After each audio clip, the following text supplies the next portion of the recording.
Parce que ces derniers temps, à certains moments, je me sens raccordé aux humains. Comme si le masque glissait doucement.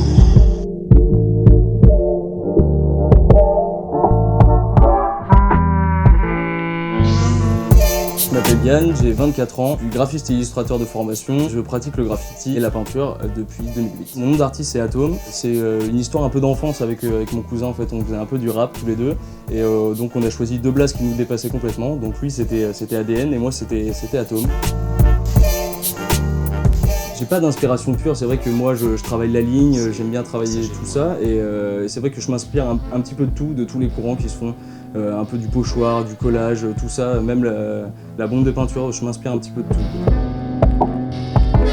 Le thème de cette série que j'ai commencé à mettre en place quand je suis arrivé à Paris, c'est Memento Mori Project, et c'est en fait replacer l'homme parmi les animaux par le vecteur de la vanité, parce qu'on est tous égaux face à la vanité.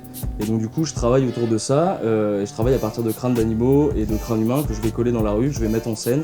Et donc du coup, ça me permet de transmettre un message. On peut avoir l'impression que c'est un peu morbide au début, il va faire des crânes d'animaux, des crânes humains, mais c'est vraiment... on est tous mortels, donc du coup il faut vivre au jour le jour et voilà quoi.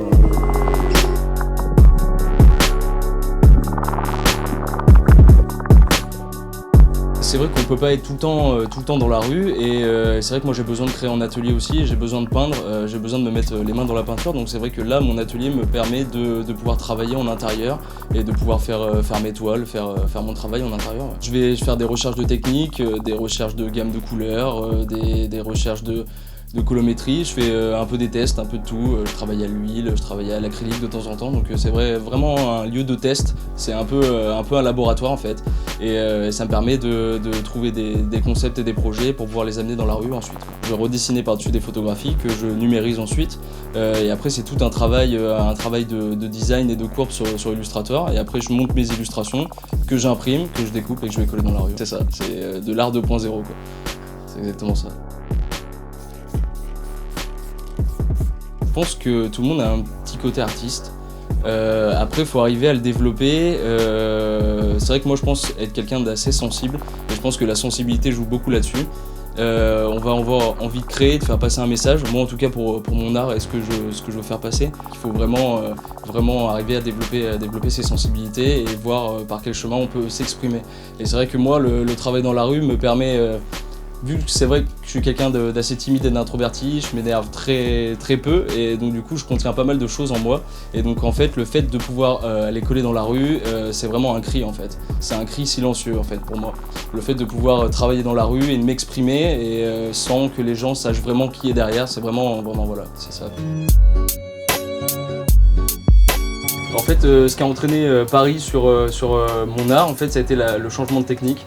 C'est vrai qu'avant je travaillais essentiellement à la bombe, j'avais très peu utilisé le collage dans mes interventions dans la rue et en fait le fait d'arriver à Paris, de pas connaître la ville, de pas connaître les endroits où je puisse aller peindre, le fait de pas avoir rencontré d'autres artistes aussi au tout début de mon arrivée à Paris m'a entraîné vers le collage en fait, qui me permettait d'avoir une action assez rapide dans la rue et aussi la police est un petit peu plus tolérante sur les collages que sur l'utilisation de la bombe. C'est une richesse d'être à Paris et que les gens soient sensibilisés à ça et s'y connaissent et donc on a souvent des bons retours.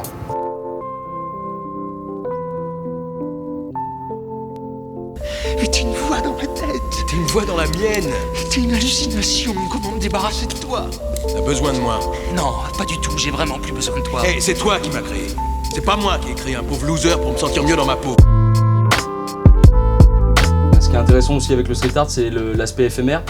Donc je peux faire un collage et le lendemain il peut être enlevé. Donc pour l'instant j'ai dû coller à peu près 300 ou 400 visuels dans la rue, visuels qui ont peu à peu disparu, qui sont remplacés par d'autres quand je reviens. Donc voilà quoi. C'est le côté éphémère aussi qui est intéressant dans le street art et en plus avec le collage quoi.